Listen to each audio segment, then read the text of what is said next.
Do you find Rubik's Cube challenging? Yes, it's really challenging. And there are 4 benefits of playing Rubik's Cube. The first one, developing our critical thinking. The second one, escalating our concentration.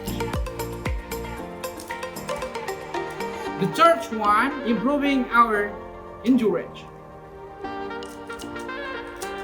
And the last one, upgrading our memory.